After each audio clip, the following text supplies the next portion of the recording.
Bonjour à tous, nous allons nous intéresser aujourd'hui à la correction du sujet de spécialité mathématique du bac qui est donc tombé aujourd'hui le mercredi 11 mai 2022 et on va commencer par l'exercice 1. Donc on avait une première partie qui était étude d'un premier protocole avec une fonction définie avec une exponentielle. Première question, dériver la fonction f. Donc f' égale, c'est sous la forme d'un produit u fois v, donc j'utilise la formule u'v plus v'u.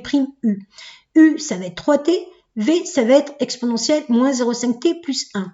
La dérivée de 3t, c'est 3. La dérivée de exponentielle u, c'est u'eu.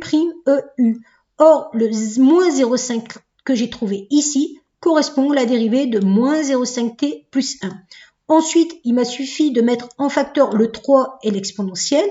Ici, il est compté une fois, c'est pour ça qu'il est facteur une fois, moins le 0,5 ici et le t ici qui reste. On tombe bien sur la dérivée qu'on vous donne dans l'énoncé. Ensuite, on va vous demander de faire le tableau de variation. Il ne faut pas oublier que 3 est positif et l'exponentielle est positive. Donc, le signe de la dérivée ne va dépendre que du signe de cette fonction affine. On va déjà regarder à quel moment cette fonction affine s'annule. Elle s'annule pour 1 égale 0,5t, on divise t égale 1 sur 0,5 égale 2. On n'oublie pas qu'on est sur l'intervalle 0,2 et qu'il y a donc cette valeur charnière en 2.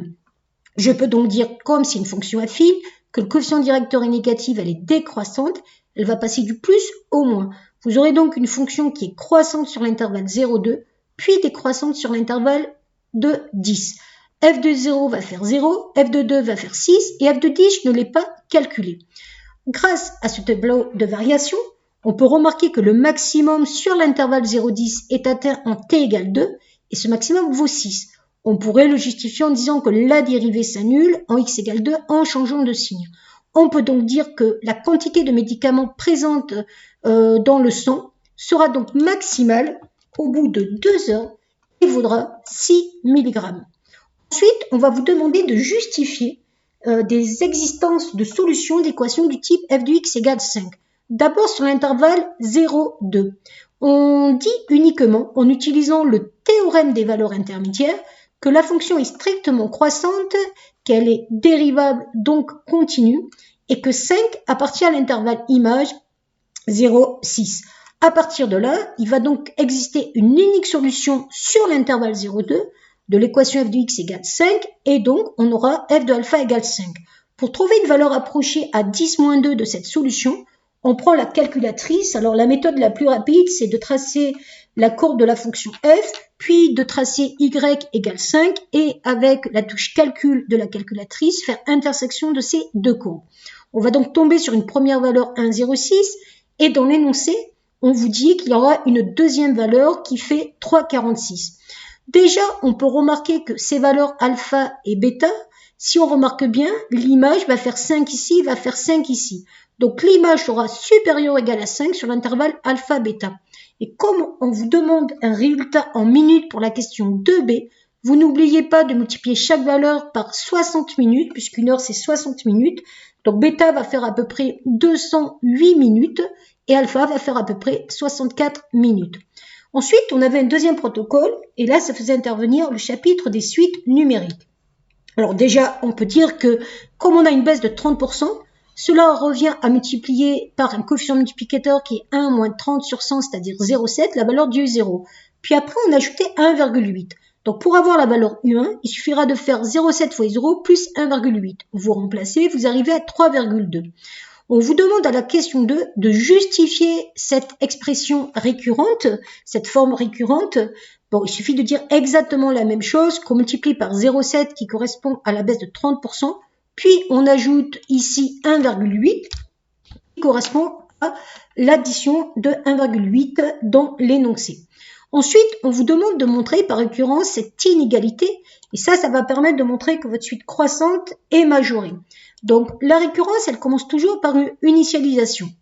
Initialisation, on a bien U0 plus petit que 1 plus petit que 6, puisque U0 est égal à 2 et U1 est égal à 3,2. Après, vous avez une hérédité. Donc, l'hérédité, c'est, on suppose que pour un entier, la propriété est vraie, c'est-à-dire qu'on a UN petit ou égal à UN plus 1 inférieur strictement à 6. On veut montrer que cela va impliquer les vrais au rang suivant. On part donc de la propriété au rang n. On voit que pour arriver au rang suivant, comme on a l'expression ici, il faut d'abord multiplier par 0,7 puis ajouter 1,8. Donc, c'est ce que je vais faire. Je vais d'abord multiplier par 0,7 partout dans cette inégalité, ce qui ne change rien parce que 0,7 est positif. Puis, je vais ajouter 1,8 partout et ça ne change rien, quelle que soit la valeur qu'on agite. On arrive bien au rang suivant, c'est-à-dire UN plus 1, plus petit que UN plus 2, strictement inférieur à 6. Et on conclut en disant que la propriété est toujours vraie. On peut donc dire que dans la question 3b, la suite UN étant croissante et majorée par 6 est convergente vers une limite L, et la seule chose qu'on sait, c'est que L sera inférieure ou égale à 6. Ensuite, on vous demande de trouver L. Alors, il faut bien vous dire que quand vous avez une suite définie comme ça par récurrence, on sait que UN va tendre vers L, et donc UN plus L va tendre vers L. Donc, L va vérifier l'équation, L égale 0,7L plus 1,8. C'est ce que j'ai écrit ici dans la question 3C. En isolant la valeur de L, on trouve donc 6 pour la limite. Donc, dans le contexte, ça signifie qu'avec le temps qui passe, la quantité de médicaments va tendre vers 6 mg. On va donc justifier ensuite l'expression de UN en faisant une suite intermédiaire. C'est assez classique. On veut montrer que cette suite intermédiaire VN est une suite géométrique de raison 0,7. Donc, le but, il faut prouver que ce quotient est égal à 0,7. Donc, ça, ce sera vraiment le principe prouver que c'est une suite de raison 0,7. Donc, ce qu'on va faire pour prouver ça, on va tout simplement exprimer Vn plus 1 sur Vn. On n'oublie pas que Vn, c'était 6 moins Un, donc Vn plus 1, c'est 6 moins Un plus 1. On remplace aussi par 6 moins Un, Vn. Un plus 1, on n'oublie pas qu'on l'avait défini au départ de la façon suivante, Un plus 1 égale 0,7 Un plus 1,8. Donc, on va remplacer l'expression de UN plus 1 en fonction de UN. On va distribuer ce moins, puis on va factoriser par 0,7. Donc, quand on factorise 4,2, il devient 4,2 divisé par 0,7, moins UN, puisque le 0,7 est en facteur. Et ça tombe bien parce que 4,2 divisé par 0,7, ça fait 6. Ça nous permet de simplifier ces deux facteurs. 6 moins UN, 6 moins UN, on arrive à 7, c'est QFD. On a bien une suite géométrique. Et donc, ce qui suit généralement, c'est d'exprimer Vn en fonction de n. Donc, la formule nous dit que c'est V0 fois Q puissance n. V0, c'est 6 moins U0. U0 faisait 2. Donc, il va rester 4 fois 0,7 à la puissance n. Et d'ailleurs, on peut remarquer au passage que grâce à ça, on va pouvoir trouver Un, puisque Vn est égal à 6 moins Un. Donc, en faisant passer l'Un à gauche et le Vn à droite, on arrive à UN égale 6 moins Vn, 6 moins 4 fois 0,7 puissance n. Ce n'est pas demandé, mais en tout cas, ce qui peut être intéressant, c'est qu'on voit que la limite de cette suite, elle va tendre en fin de compte vers 6. Pourquoi? Parce que on sait que 0,7 est un nombre compris entre 0 et 1, donc la limite de 0,7 à la puissance n va faire 0. Multiplié par 4, ça va faire 0, il va donc nous rester 6. Donc c'est assez cohérent avec la partie qui précède. Ensuite, on vous demande de trouver à partir de quel moment la quantité va dépasser 5,5 mg. Donc, on vous demande en gros de résoudre cette inéquation.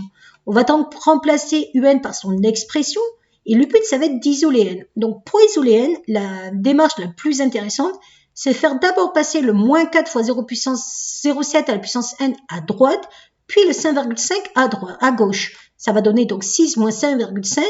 Et n'oubliez pas qu'il y avait 4 fois 0,7 puissance n, donc on divise tout par 4. Donc là, vous avez une inéquation qui est déjà un peu plus facile, 0,125 supérieur ou égal à 0,7 puissance n. Or, nous, on veut trouver n. Or, le seul outil qui permet d'enlever le n, c'est la fonction logarithme népérien. Donc, on va faire agir cette fonction ln sur ses valeurs positives. Donc, ln de 0,125 supérieur ou égal à ln de 0,7 puissance n. Propriété de la fonction n, ln, le n passe devant, puis il va falloir isoler le n en divisant par ln de 0,7.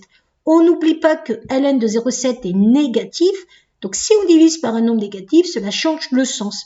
Et donc on arrive à ce nombre-là inférieur ou égal à n, et donc n va être supérieur ou égal à 6, parce que nous, on veut une valeur entière pour l'entier n. Donc la réponse serait donc qu'on s'arrête au bout de 6 injections. Voilà!